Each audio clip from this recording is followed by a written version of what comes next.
Hello, welcome to Lore Master's Lair. I'm your Lore Master, here today for our third video of Archdevil Month. Last week we visited Greon in the 5th circle of Hell, so now we descend to the 6th with Moloch. Let's get started.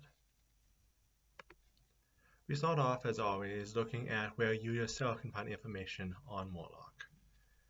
The first text you wish to read, as always, are the 2 Gods and Magic books, as well as the more recent Divine Mysteries. As Archdevil, there is also burning questions answered in the Book of the Damned. Then, to pull the facts on the fire, you will want the back matter in the 3rd book of the Hell's Vengeance Adventure Path, titled the Infernal Gate. Moloch's fortress can be found both in the Book of the Damned as well as Plain Adventures.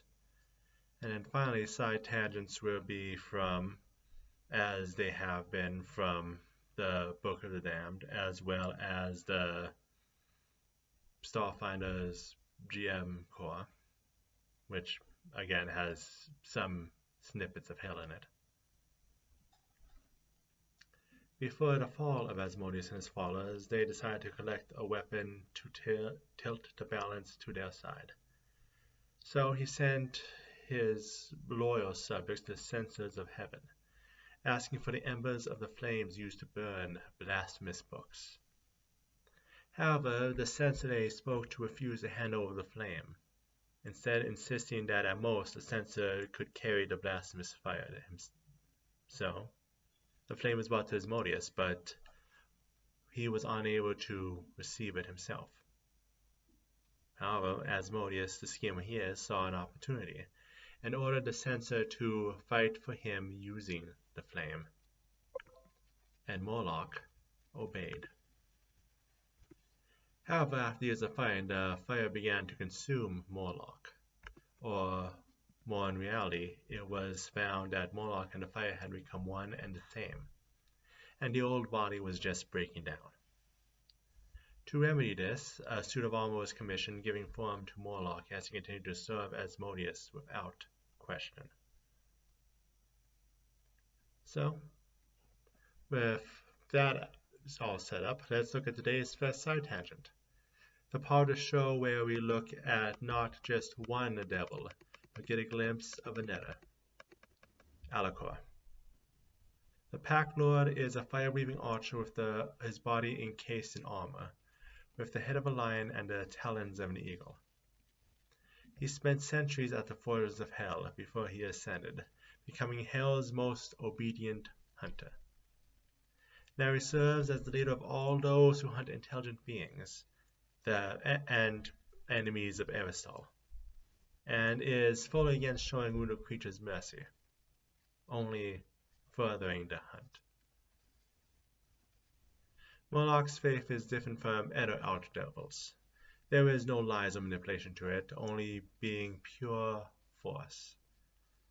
A master strategist with an eternity of time, Moloch's faith strong-armed itself into an area, recruiting his troops by fighting areas who know not of him, infiltrating it as usually an animist spirit of fire, then having those who believe in him slowly eliminate those who do not, by the sword. This ends up with those who are warlike tribes or raiders being the strongest of his faith, though he can be found even in civilization where war is a grand tradition. Those soldiers who wish to win at any cost and desire nothing more than conquest are the perfect choice to lead Moloch's faithful. And by lead the faith, I mean act as generals in conquest, in the Archdevil's name. They stand at the front of crowds, inspiring and oftentimes forcing others to join the armies of Hell and push forward in bloodshed. They are also allowed to take whatever they want, with the caveat if they indulge themselves to uselessness, another young warrior will most likely step up to replace them. The faith in Moloch rarely uses temples, usually offering their prayers to a Moloch. The few temples are Moloch set up in bronze rooms, usually in caverns or ravines. It is only during festivals it is brought out. More often, the Moloch is carried to the battlefield, where they are positioned in the heart of a war camp, continuously marching forward to war. Which raises the question. So here to answer it is...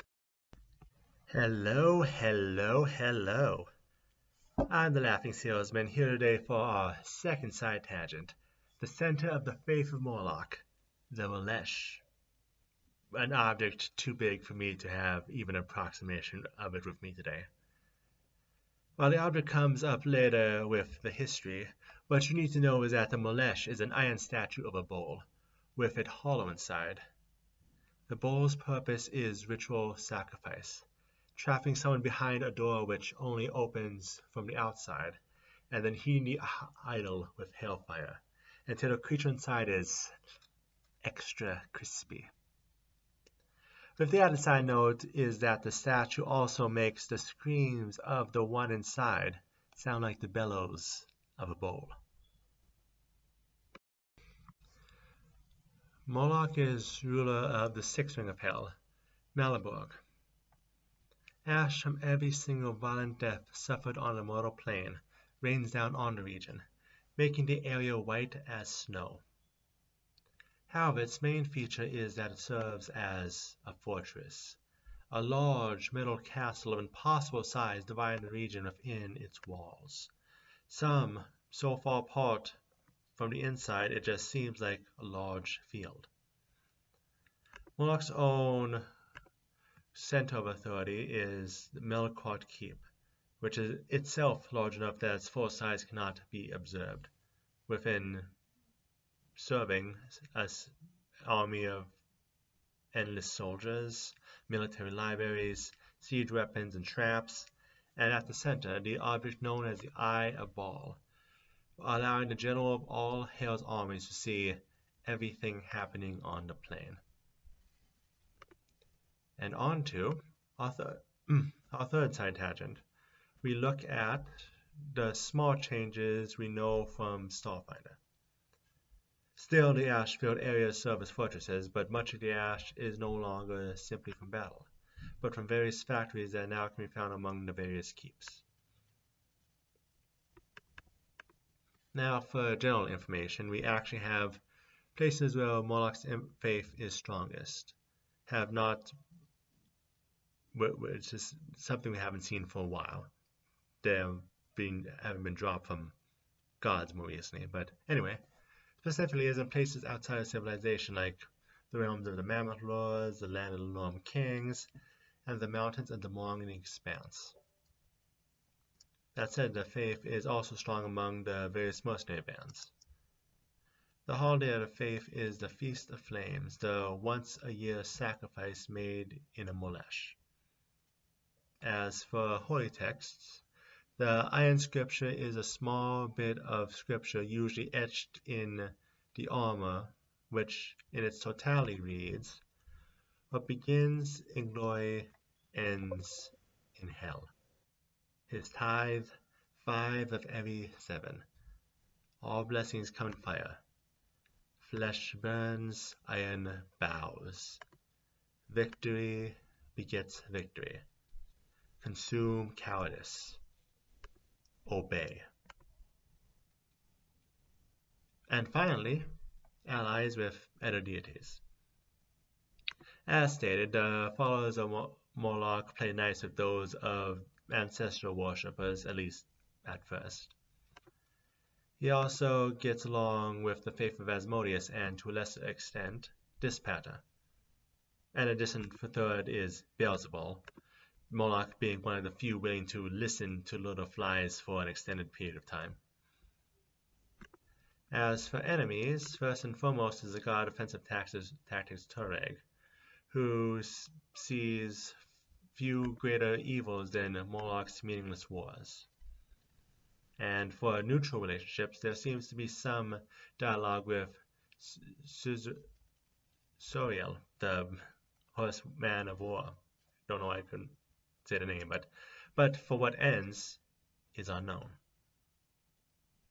Now we end with side tangent 4, the real-world inspirations for the Archdevil. Moloch is mentioned in the Bible with condemnations of practice of sacrifices to him, though most of the detail of the worship are not recorded. There is implication that the worship includes child sacrifices, but nothing actually confirmed. Some scholars instead think Moloch means human sacrifices itself, as opposed to a specific deity. In medieval times, when the popular image of the bull-headed Moloch, what we know comes from, in part of the tales of the Minotaur and sacrifices made young in that story. Which brings us to the end of another Archdevil, another layer of hell. Next week we go a little deeper and confront the face of hell itself. See you then.